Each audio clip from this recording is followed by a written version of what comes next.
Welcome back হামার diary channel with another new recipe. আমি আজকে সম্পূর্ণ ভিন্ন ধরনের ফুলকপির একটি রেসিপি আপনাদের সঙ্গে আমি শেয়ার করতে চলে এসেছি।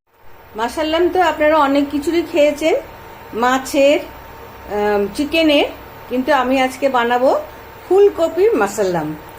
তাহলে চলুন দেখতে থাকুন, আমার সঙ্গে থাকুন আমি কিভাবে বানাচ্ছি। অলরেডি গ্যাসটা অন করে দিয়েছি এবং দিয়ে এই যে জল গরমে বসিয়ে দিচ্ছি। এবার দেখুন এরপরে আমি কি করছি। আমি জলটার মধ্যে প্রথমে দিচ্ছি নুন, হলুদ, তারপর দিচ্ছি লঙ্কা গুঁড়ো, তারপর আমি দিয়ে দিচ্ছি হিং, একটা ছোট এলাচ, 3-4টে লবঙ্গ আর একটা বড় এলাচকে আমি ফাটিয়ে দিয়ে দিচ্ছি। ফুটতে থাকো ততক্ষণ দেখুন আমি কপিটা কিভাবে কেটে নিচ্ছি। এগুলো সব কেটে বাদ দিয়ে দেবো, এগুলো সব একদমই নেব না। কপিটাকে আমি ঠিক এই জায়গাটা কেটে একদম এইভাবে কেটে বাদ দিয়ে দিচ্ছি।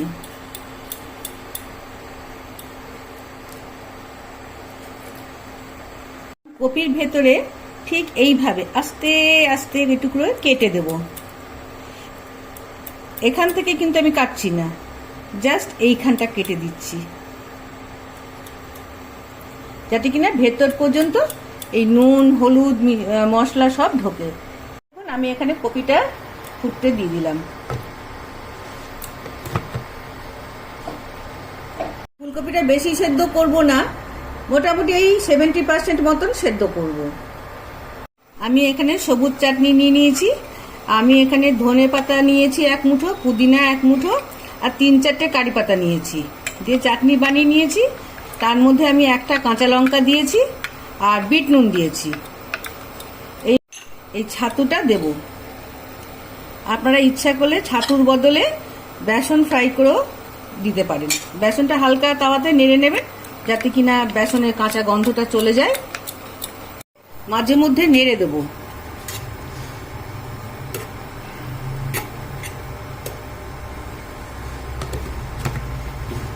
উল্টে পাল্টে আমাকে ওই 70% মতন সেদ্ধ করে নিতে হবে। দেখুন আমার এই গ্রেভিটা এবার রেডি হয়ে গেছে। এবার আমি অন্য কিছু আবার একটা রেডি করব। চাটনি রেডি, এদিকে ফুলকপিটা বয়েল হচ্ছে। এবার আমি গ্রেভির জন্য তৈরি হচ্ছি। আমি এখানে দই নিয়ে নিয়েছি 200 গ্রাম মতন। এখানে আমি দই নিয়েছি একটা ছোট্ট ফুলকপির জন্য।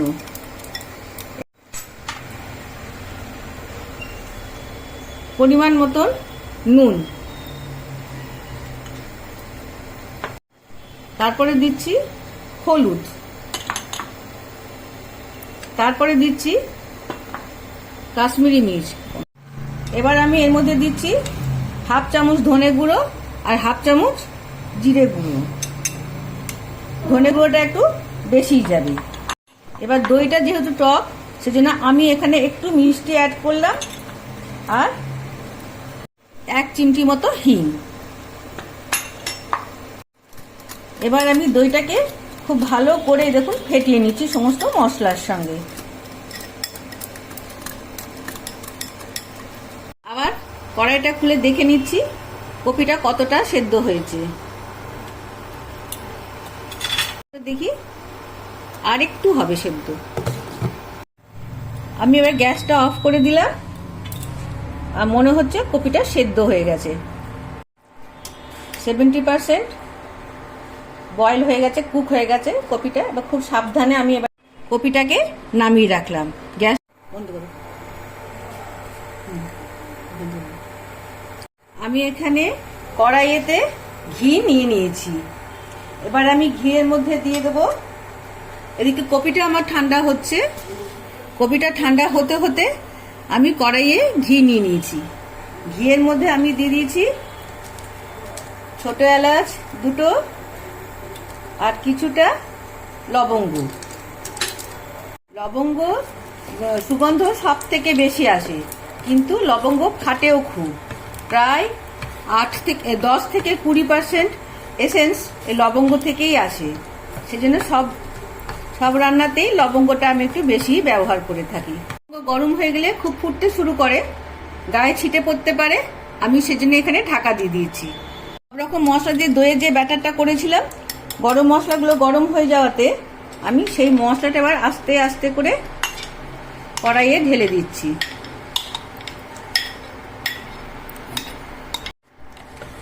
এবার দেখুন দইটাকে এই ঘিয়ের মধ্যে খুব সুন্দর করে ভাজবো। আপনারা হয়তো ভাবছেন যে দইটা ফেটে যাবে, ফাটুক, আমরা পরে আবার ঠিক করে নেব।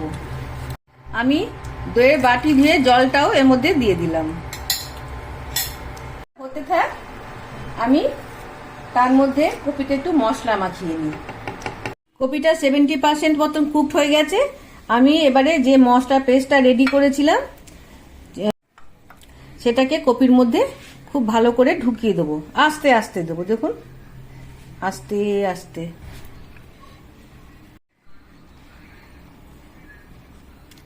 দেখতে পাচ্ছেন আপনারা, সুন্দরভাবে ভেতরে ঢুকে যাচ্ছে। ওপরটা আমি কিন্তু নোংরা করবো না, কপির ওপরটা কপির মতনই থাকবে। এই ভেতরে ভেতরে এগুলোকে ভালো করে করে আস্তে আস্তে, নাহলে আবার দাঁতটা ভেঙে যেতে পারে।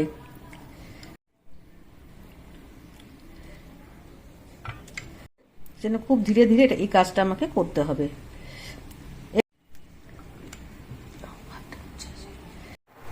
এইবার দেখুন ফুটে গেছে, দইটা সুন্দর কষেও গেছে। ওপরে এই যে তেলটা ভেসে উঠেছে, তার মানে দইয়ের সঙ্গে সব মশলা ভাজা হয়ে গেছে। এবার আমি আগে থেকে 7-8টা মতন কাজু বাদাম জলে সেদ্ধ করে বেটে রেখেছিলাম। সেটা আমি 10-12টা কাজু বাদাম জলে সেদ্ধ করে নিয়েছিলাম, সেটাকে বেটে এইটা গ্রেভির মধ্যে দিয়ে দিলাম। দেখুন গ্রেভিটা খুব সুন্দর ঘন হয়ে এসেছে, তেলও ছেড়ে দিয়েছে। এবার আমি গ্রেভিটাকে নামিয়ে নিচ্ছি। আর একটা কথা বলে দিই, যদি আপনারা রংটা ব্রাউন করতে চান তাহলে খানিকটা পেঁয়াজ ভেজে বেটে এর মধ্যে মিশাতে পারেন, বা পেঁয়াজ বাটা ভেজে এর মধ্যে দিতে পারেন, তাহলে রংটা একটু ব্রাউনিশ আসবে। ব্যবহার করিনি, কারণ অনেকে এটা নিরামিষ খেতে পছন্দ করেন। আমি একটা বাটি নিয়ে নিয়েছি, এই বাটিটাকে এবারে এমনি করে সোজা করে বসিয়ে দিলাম। এবার এখান থেকে আমি যে গ্রেভিটা বানিয়েছি সেই গ্রেভিটা ভালো করে নেড়ে নিচ্ছি। বাটিতেও অল্প অল্প করে আস্তে আস্তে ঢেলে দেবো।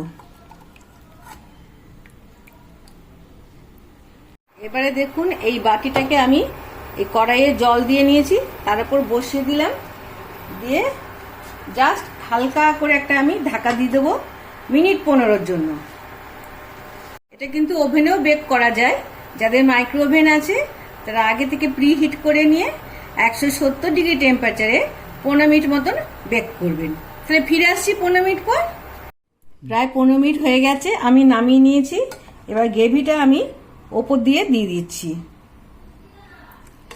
কারণ গ্রেভিটা ওপর দিয়ে দিলে দেখতে খেতে খুবই সুন্দর লাগবে। 15 মিনিট হয়ে গেছে আমার ফুলকপিটা। এবার আমি গ্রেভিটা ওপর থেকে দিয়ে দিচ্ছি।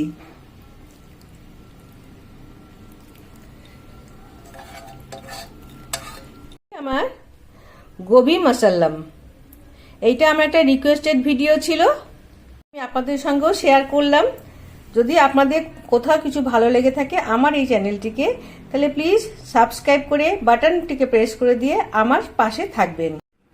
আশা করি আপনারা আগামী দিনে আমার পাশে থাকবেন এবং আমি নতুন নতুন রেসিপি আরও আপনাদের সঙ্গে শেয়ার করব। পছন্দ হলে একটা লাইক করে আমার রেসিপিটি দেখা শুরু করবেন, তাহলে আমি আরও বেশি মোটিভেট হই।